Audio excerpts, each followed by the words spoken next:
Alright, so we're getting started here today. I'm outside. We're going to take care of the rocker panels here. Remember way back when we did the bumper mount, I showed you that there's some problems in the rockers that we were going to have to take care of. So let me give you a quick look at what... Alright, so we're going to get started. We're on the passenger side of the vehicle, as you can see. So we're here at the passenger side. So basically, a little stool. What I'm going to do is flap disc the paint off, which, you know, is kind of a shame, but what are you going to do? So we've got all this here, and I mean, the camera doesn't really do it. Yeah, there it is. This vehicle came from Florida. It had zero corrosion on it. Zero. As you can see, there's massive amounts now. And I mean, some of this was attack, but there was also rug in here. And you know what they say about putting rugs in a van, you don't want to do it. You know, I go wood, it doesn't seep. Well, here's what the inside looks like, and this is why now I'm going to put the light on. As you can see, I'm going to have to cut this out. And then we'll come in and we'll cut this. I bought some specialized cutting tools. We're also going to have to really think about how we're going to do this lay-in, because typically you would be welding in a piece and it goes to here. So we're going to have to clean this rail up. We're going to have to clean this up. We're probably going to have to do some back weld fills. The point being, this is what we're looking at. Now, we're not going to do anything half-assed. Getting ready to go for the cut here. But I wanted to show you what kind of logic I'm working with. So, first things first, let's come in here and let me show you something. So what we got is, as you can see, so this panel here is the outer panel. The panel in here will come down from here. It wraps behind. It was spot welded here and here. So it's going to sock in behind. Then it gets a seam weld down here. But that's fine. Now, what I want you to focus on, this panel is just, as you can see,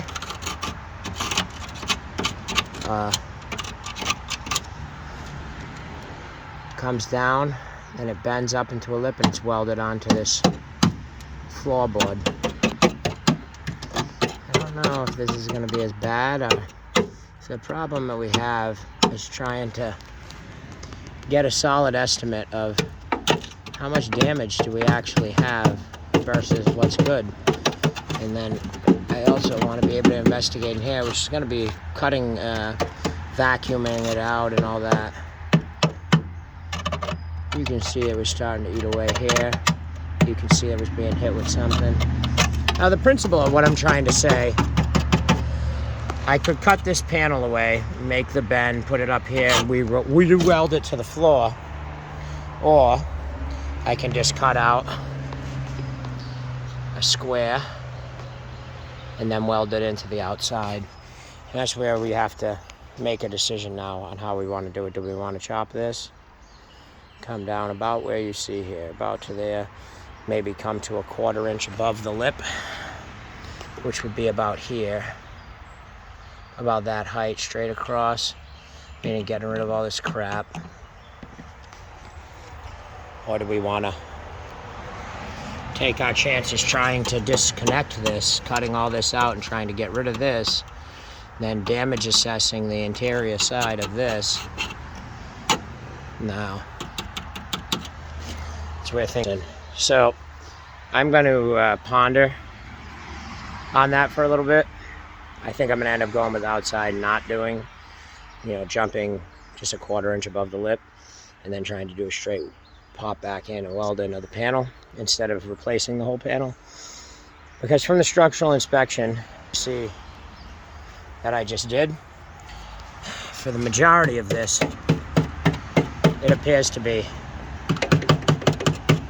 surface. We're definitely going to cut some out, there's no question. We also have to vacuum in here out, paint this again. See how solid this sounds? I think we have some minor fixes in here.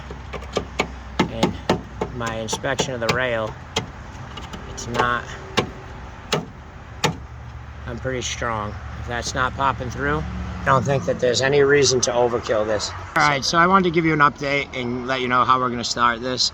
So we're going to start here. Actually, a little bit out of order because I've already kind of gone in and done a majority of stuff.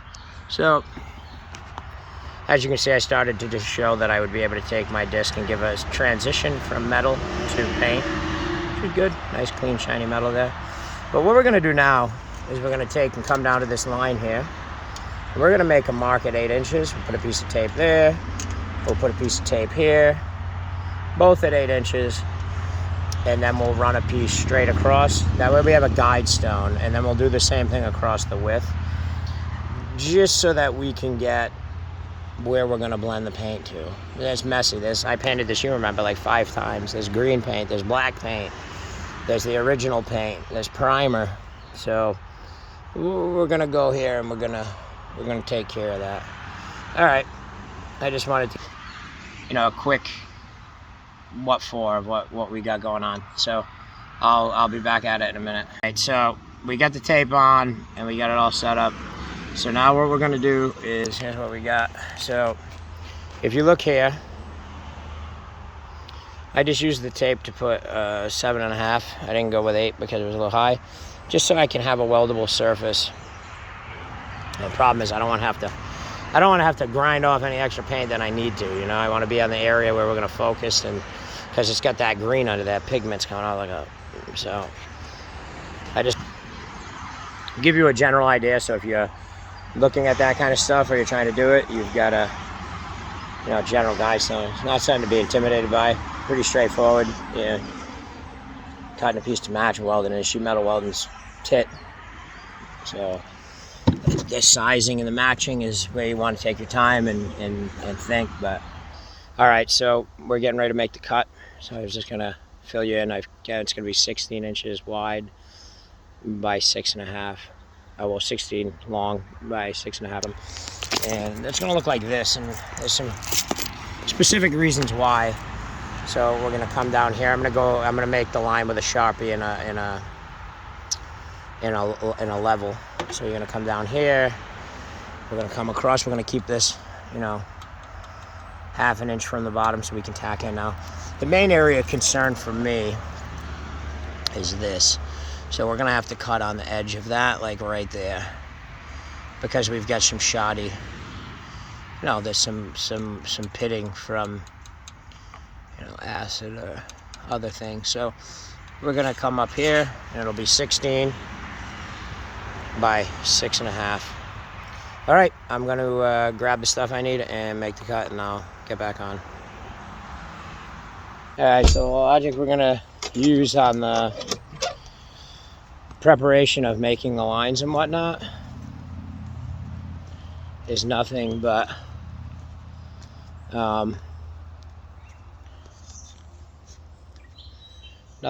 using a ruler and a Sharpie. So all right, so basically I want to show you the logic I used to get this done. And I know I showed you coming out of the shed that my goal was to use the Sharpie and a level. So let me show you kind of how, because now obviously the line on top here and bottom here are only as level as the pavement, right? So what we do here is we took the measuring tape and we put it into this rut that you see here, which is the same all the way across, and then we measured up to 7.25.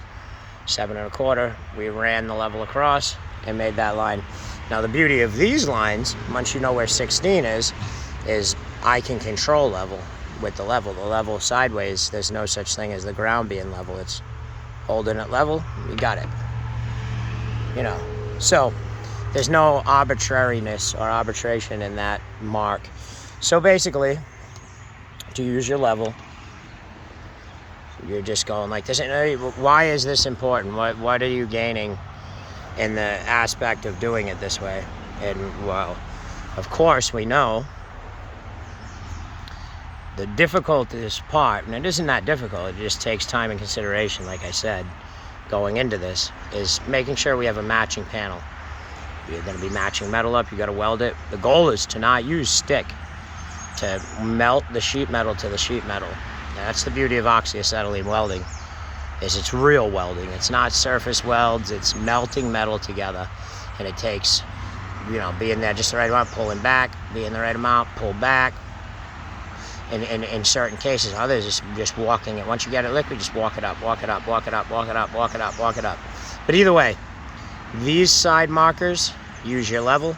On the top, measure from the bottom, and then it's the same thing again. When we do the bottom here now, we know where from this top line, if 6.5 is where our mark is going to be, we can put a 6.5 mark here, we put a 6.5 mark here, then we just run the level across as a straight line down. Now then, once we know where 16 is, we put a 16 mark here and a 16 mark there. But we could also put one 16 mark in the center and then just, you know, let the magic of the level happen. Make it level itself out. So, I just figured that would be a worthy thing to give you a shout on, because that's the most intricate part of what we're about to do. The welding is great. So isn't this. This is where most people get scared or overcomplicate things. Keep it simple. Kiss it. Keep it simple, stupid. Because that's all. Cut it. Do it. Take your time. It's good. All right. I'll be back in a little bit. All right. So here's what we got. I just came in and got the cutter ready. Oh, I forgot to do one thing. We got to turn the air compressor on. So we've got multiple cutters. I went and picked up the McGraw reciprocating air saw, and I figured that would be a nice touch, you know, with having to get into the panel and see what we can find. So let's get this on.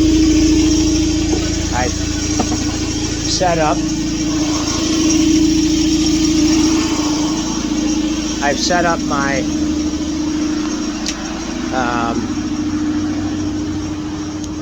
plug-in disc. Then I also got this long reach, which uses the air compressor. So we've got options. And then we've also got a brand new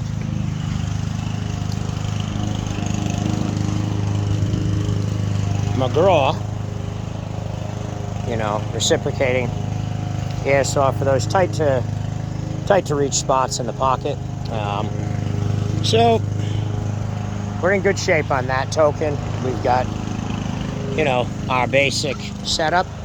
And as far as our panel itself, as I said, we took the level. We took and measured from here up 16, and we did 7.25 rather.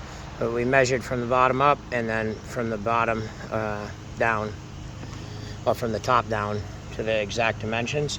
So now all I'm going to do is just double check my math and make sure that all of my measurements are true, which I did it a couple times already, so I know they are. But measure twice, you know, cut once. So I'll get to that, and we'll get back to you, and we'll inspect the inside of this together. All right, so we're one cut in. We're looking good. So here, take a look. So here's what we got. We come in nice and clean. I cut below the line. We got a smooth cut. Now, considering my cutting wheel cut out a bunch on the way, I'm quite pleased with the result. We got a nice straight cut. We stayed inside the box to give ourselves some gimmies, because that's the most important part with this kind of stuff. You don't want to overshoot. We don't want to overdo it.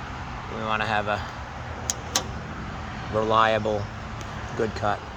So we got the second one done. So let's inspect that one.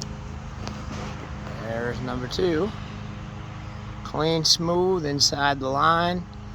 Looking good. We got a nice, clean, uniform box going here. Inside the lines. Well, let's jump in, do number 3, and go from there. All right, so we got cut 3 done. So let's see what we got. So we're looking good. Again, perfectly inside the line. A little up jump there, but nothing. That'll work itself right in. We're going to be welding and grinding. Nothing but a beautiful piece of kit. Really asymmetrical there, looking good. A nice cut.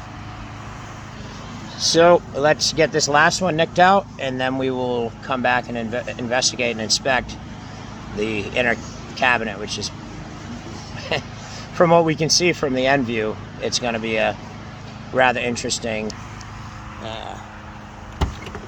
piece of kit to inspect. Especially since, you know, the view for the first time is going to be rather significant. So let's make this last cut and inspect this together and see what we find. All right, so we got a bit of a problem. I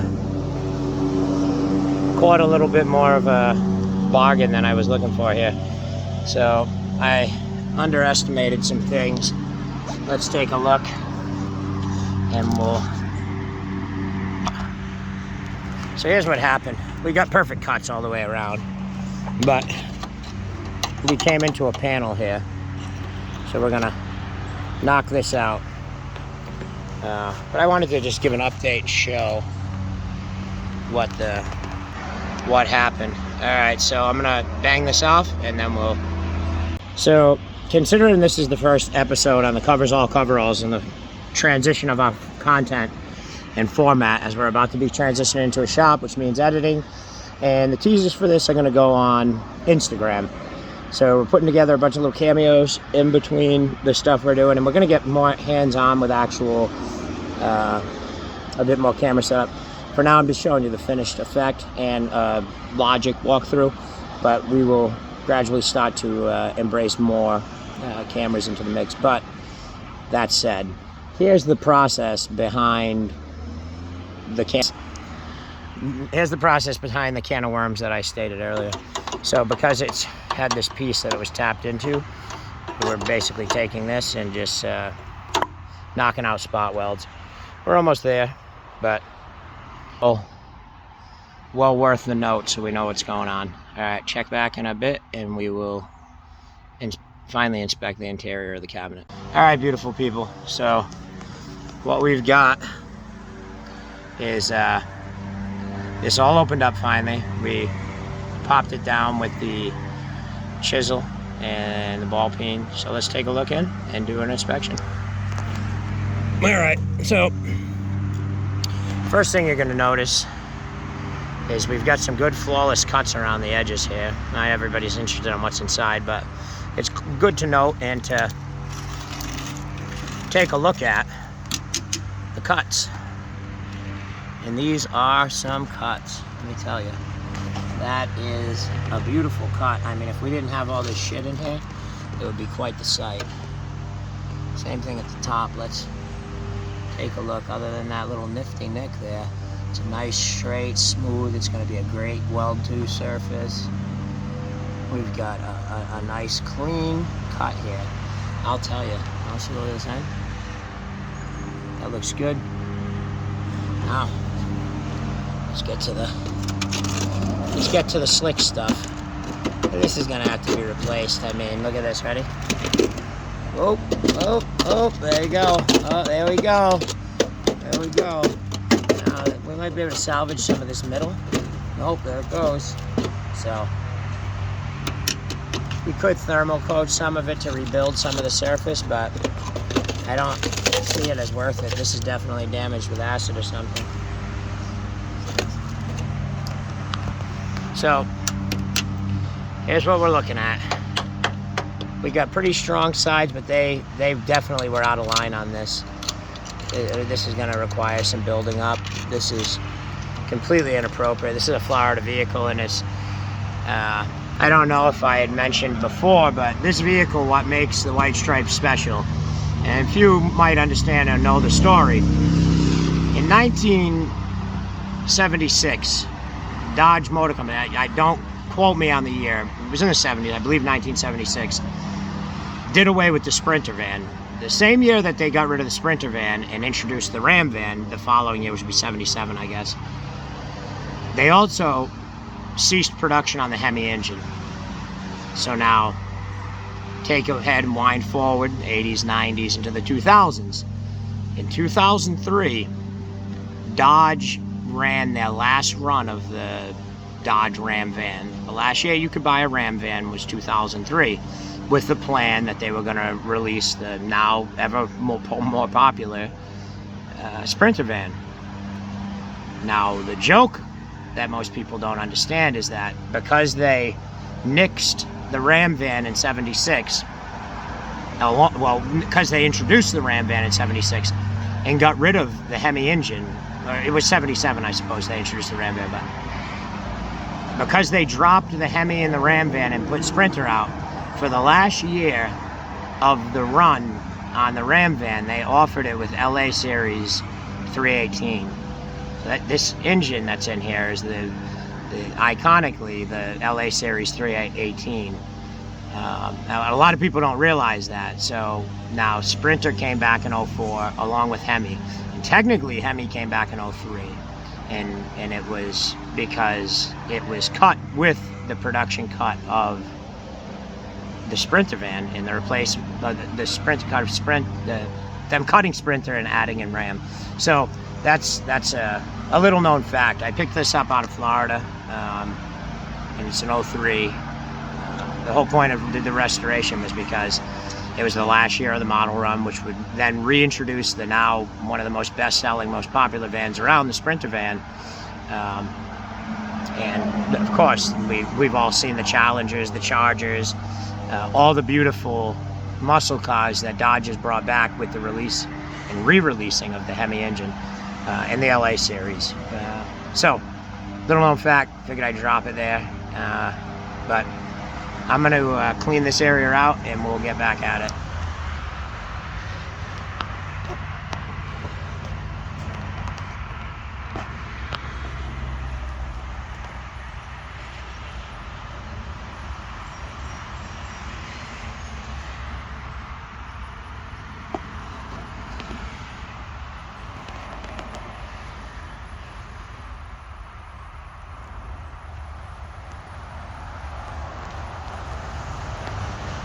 Alright, so the most important thing when you're doing this, and no bullshit on this one, is this.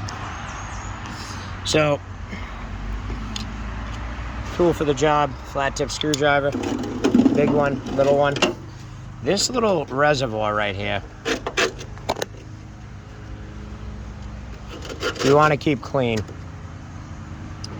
See a little more clearly here.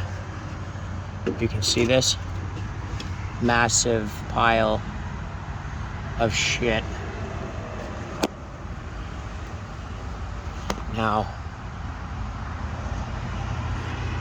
on that note, with that massive pile, we want to come in and get it out. This is where all rust comes from, and it doesn't matter if it's in here or if it's out there. So we're going to scoop as much out as we can, and then we're going to, from there, we're going to take and we're going to vacuum it out and all that shit, get compressed air, because this is where this type of corrosion comes from. Any mud, muck, leaves, anything in any crevice or places, it's going to be a problem center. So we're going to want to clean this, then we're going to blast it. After we vacuum it, we'll take and we'll hit it with compressed air, and then we'll tackle and figure out what exactly we plan on doing with up here. But I wanted to give you that little tip because that's not something you want to skip. As big of a job as it might seem, that type is the little stuff with doing this where it's gonna make the difference, because if you don't do that, you're just gonna be doing it again. So make sure you clear out that stuff, and after you do your repairs, make sure you do some priming and whatnot, and seal it, protect it. All right, let me get this piece banged out and we'll check back in.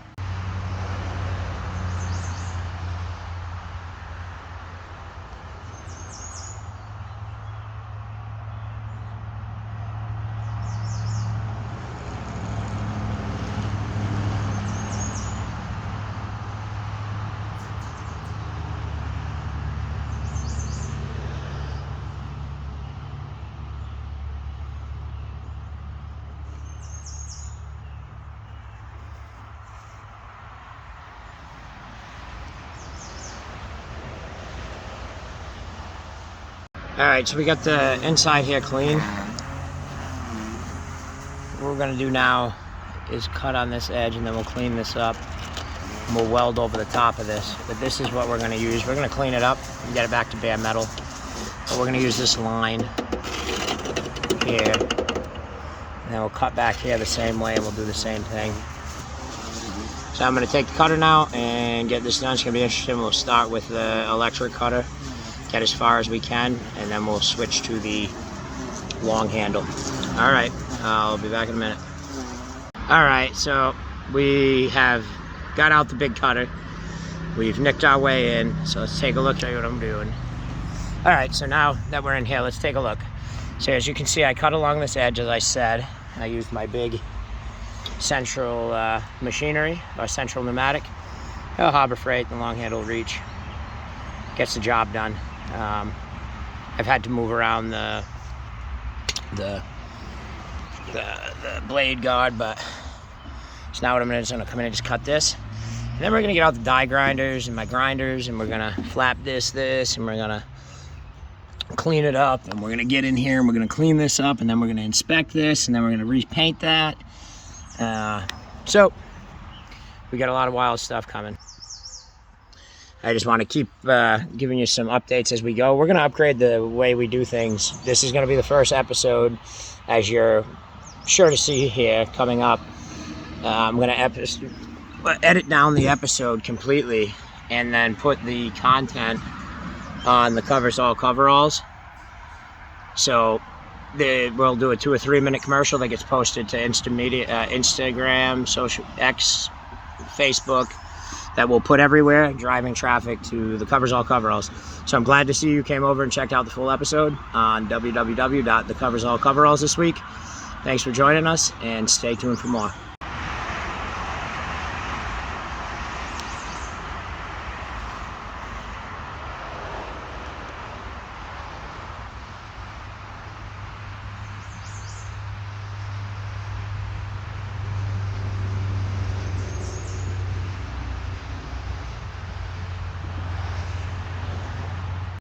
All right, thanks again for coming over to www.thecoversallcoveralls.com as we transition our format to putting our episodes, hour-longs, however many times a week, here on www.thecoversallcoveralls under current episodes tab. Navigate on over today and check us out. It's a quick, easy link, and you can catch all the latest and greatest happenings going on here and in the life at the Covers All Coveralls. So get on over, check it out today, and I look forward to seeing you. Thanks again, guys. Stay inspired and be the inspiration in your world.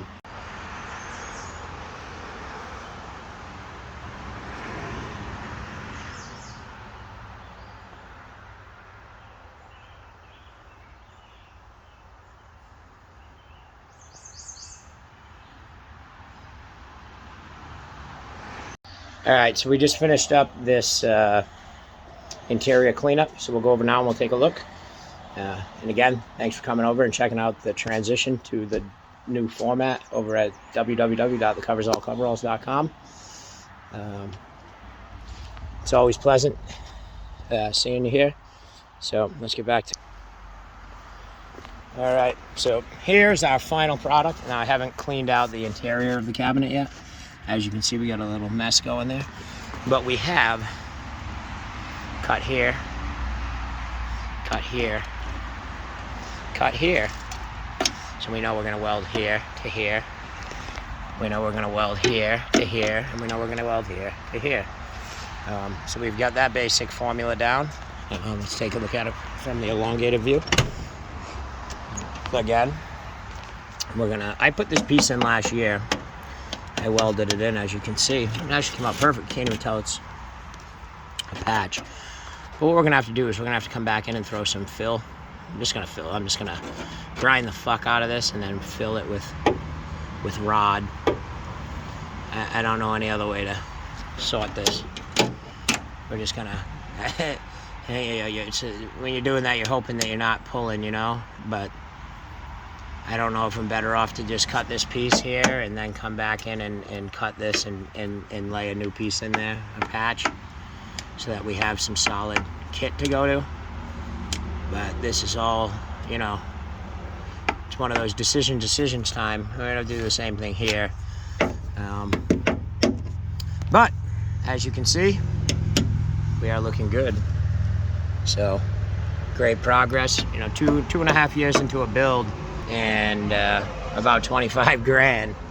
It's always inspiring to see the final major thing coming together. Equals one more repaint, but really good. So I'm gonna get back to it, chip away at this, and we'll have another update in a little bit.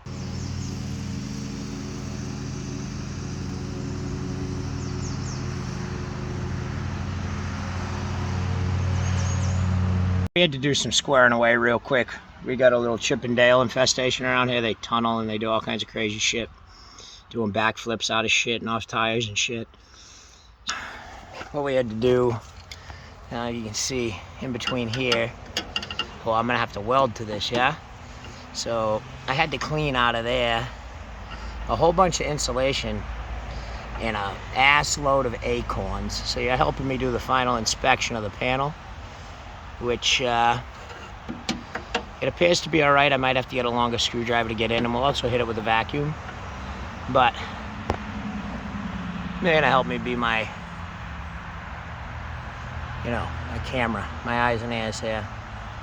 So, as far as I can tell, we're looking pretty smooth, yeah?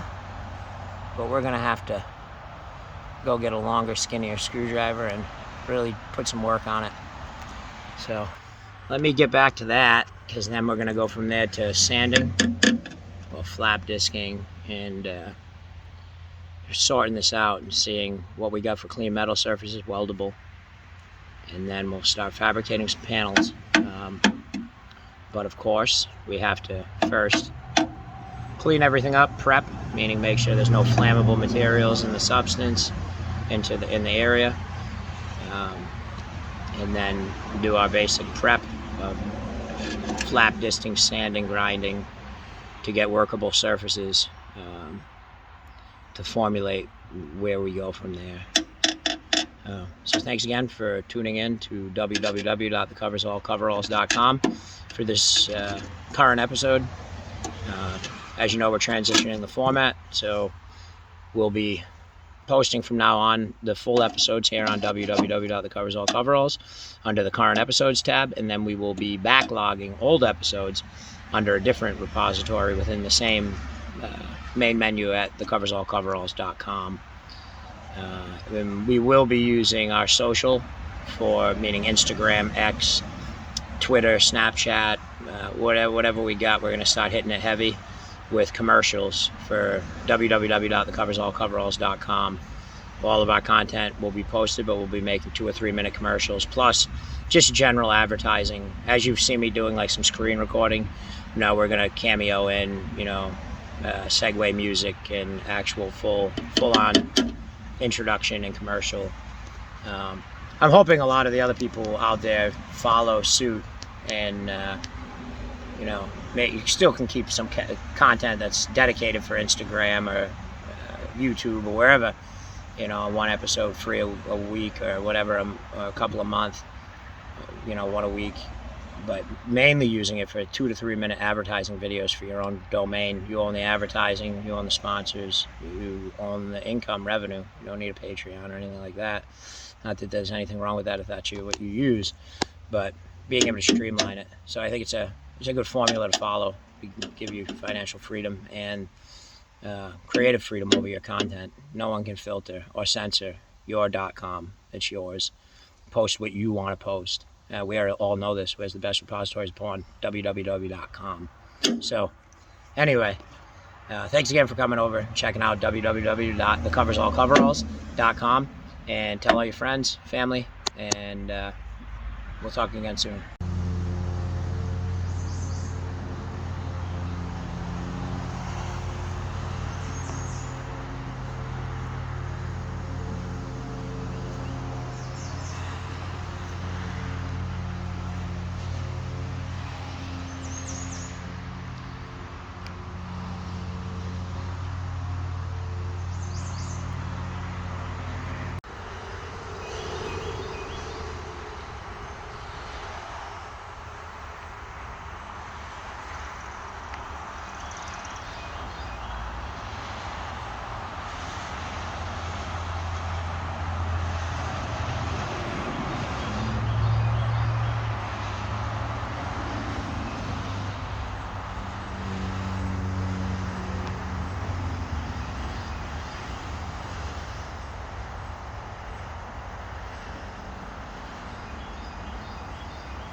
All right, so I had a little bit of complication here, so we're gonna go over it so that you can see exactly what my logic is to what I'm gonna do about it.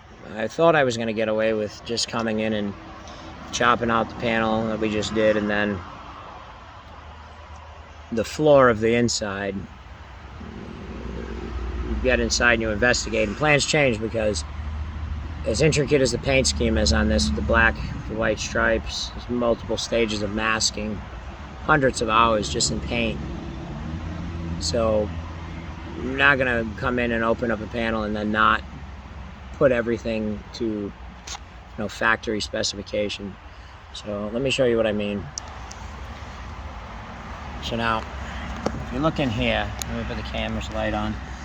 Now you can see, I picked all this off. This ain't there no more. This spot right here, and it's right in front of this opening, some kind of corrosive agent came in here. Hear that? It's paper thin. Hear that sound? See when I hit here? Now watch here.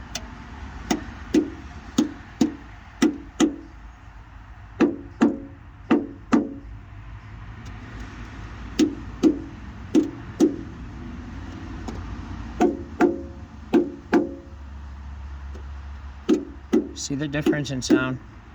Look at it, same rapid, same amount of force.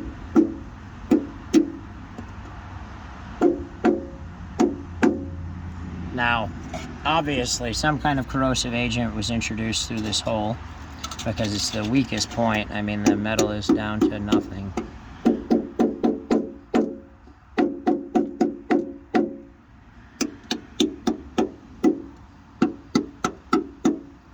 And that doesn't matter how close I am to the edge.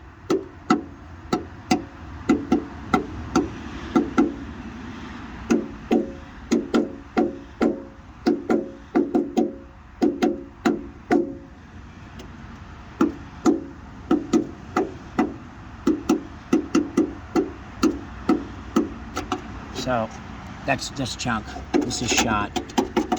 Now the problem is, as you can see, this corrosive agent was introduced throughout this whole area. Now we're good up here, as you can see. This one up here, this is where you got pretty much solid.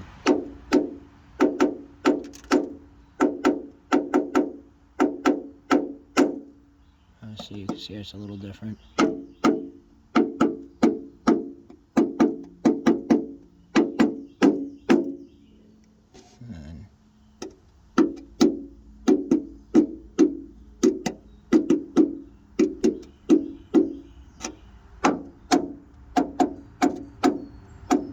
So, where you're hearing that nice solid thunk up here,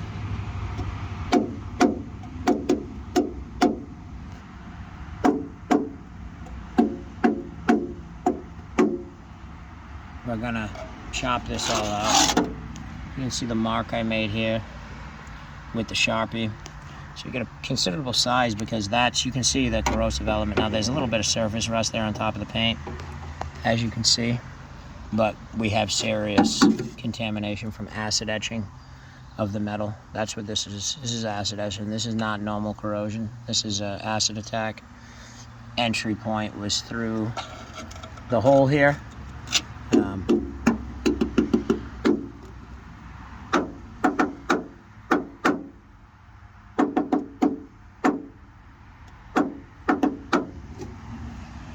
So I wanted to give a brief overview of that because that's going to be a game changer to my plans. But it's a must-do. You're not going to open up something like this that has hundreds of hours of masking and painting and then not knock something out. The acid attack was much more extensible than at first glance. And that's okay because I also want to change a couple other things. So let's take another look. So you can see here, I put this in last year. I'm going to cut this back out. And then I'm going to make one whole piece that comes from here all the way up there. And what I'm going to do, I got a bead roller now. So I'm going to reinforce it with bead. Even though you don't step on that, it's not structural because you have the arch that's going to come down from here. And then you get the outer edge and all that happy crappy. But what I am going to do, and it's going to be done to both, this arch is going to be architecturally pressed as well and bead rolled here. So we're going to match this pattern, you know, 1, 2, 3, 4, roll all the way back. A little more intricate, going to take some time, but it's doing it right, because with this all being refit metal, you're really going to want the strength in that quarter. And not only that, it's going to give a bit of a reinforce if it gets hit there. It takes a lot more to crunch the bead rolled piece. And I think what I'm going to do, because you're not stepping on it, I think the way I'm going to bead roll it is in like a square. I think I'm going to take and just roll a square into the metal as I drop it in, and that way it won't want to bow in. Maybe when the beads come inward, so strengthening it structurally from folding in on itself, which will be an additional, you know, tensile strength added into the compartment on the quarter panel. Which if you're going to do something like this, you'd be a fool not to take the time to give it tensile structural engineering. If you have the equipment available to do it, that is. So anyway, that's where we're at. We're gonna get in there and chop that out, and we still gotta do some more cleaning and stuff. Nowhere near as extensible now without the acid etched metal to compete with or contend with. That's going to be a game changer as far as the speed of getting it, you know, up to snuff and back together. So just wanted to give a quick heads up on where we're looking and what we're looking at. The question is between timing, whether I chop it now or chop it in the morning. Either way, I think I might clean it, and I got to finish cleaning what I can of this upper half, and then we'll go from there as far as the next steps, because the next is going to be cutting that out and then just starting to piece it back together. I've got all the metal and everything here, so that's a day project. Welding that stuff, it's not going to be a big deal. The cleaning and the prep is your main, you know, points. You know, like I said earlier, we want to get all this nice and clean, as you can see I did here. That's also a good indicator of how extensively attacked the metal was. You know, how much chance there is of fitment of the new metal. Because when you're talking about welding, if you have a porous or acid etched surface, any kind of porosity within the metal or the metallurgical elemental structure, it's going to compete with and contend with your joinery tactics. It's going to introduce popping and fizzing to the weld, and you have to get that all out. So, you know, that's why I don't even want to mess with down here. Because, and furthermore than that, I mean, just look at it. It's acid etched to the highest level of possible. There's no amount of anything I can do. It's paper thin. So it's just common sense. So now we just gotta clean this up, and we'll end up painting it all and doing all that stuff too as well. But I think tonight what we're gonna do is finish getting all this clean, and then we'll mask it, and then in the morning we'll cut this one last thing. It's a pretty quick cut, or I might even do it now, I'm not sure. But and then we'll come out and we'll get this done. I think I'm gonna cut this out now, clean this, because I need to come up with a plan too, is for what to do with this. That back piece is going to be a contentious piece of metal. We're going to have to get underneath and take a look at what we've got. So we'll get back to it, and we'll give you an update in a little bit.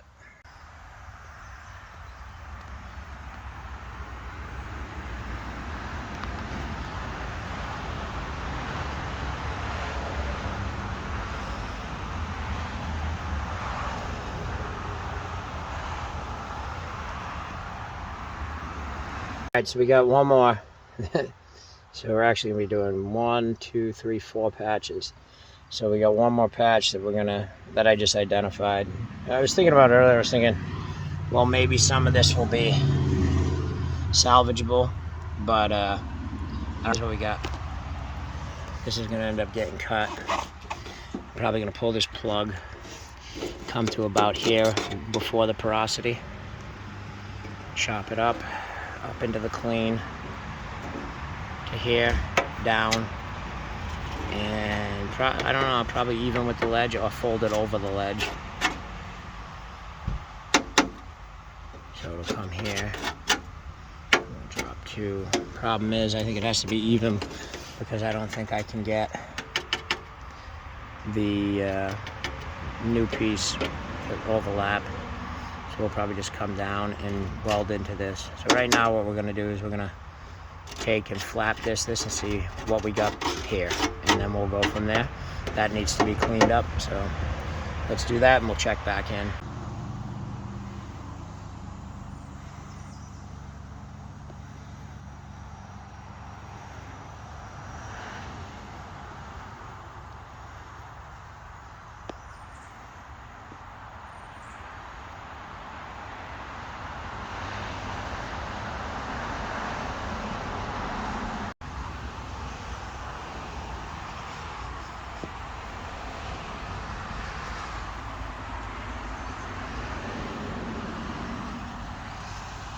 All right, so we're at about the end of the day.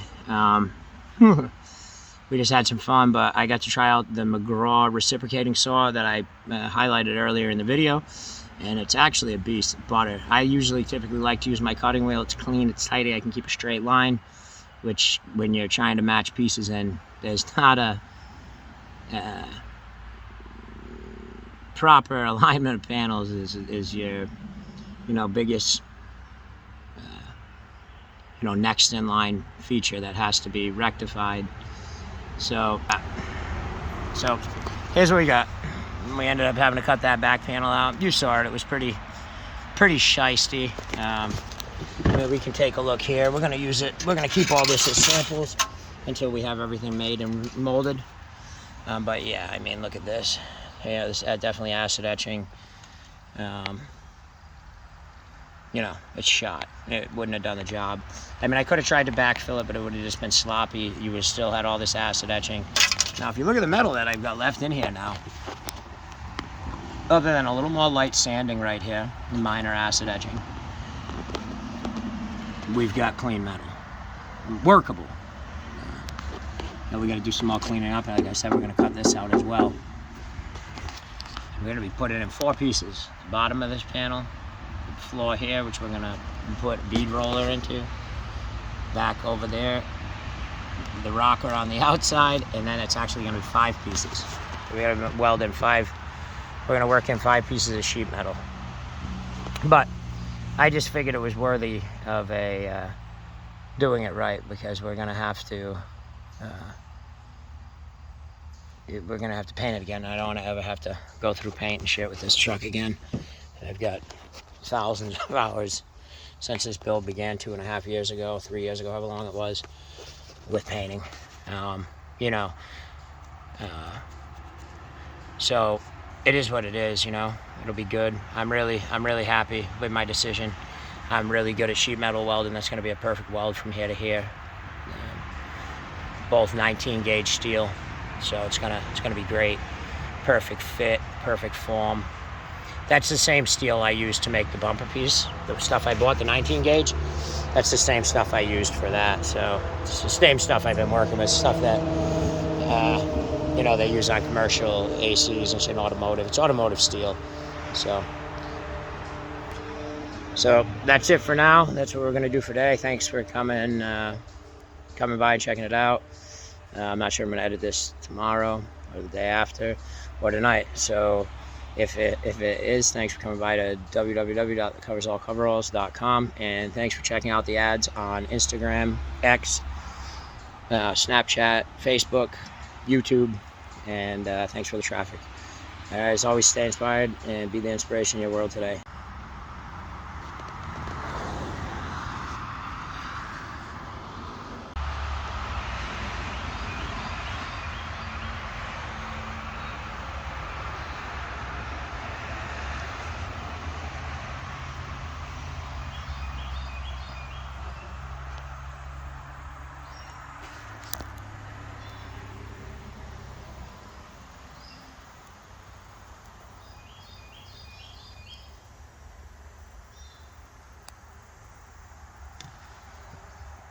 All right, so here's what we got going. We're starting to hit it with the flap disc. As you can see, we've got some clear in here. Now what we're gonna do is we're gonna come in and we're gonna repair it as best we can.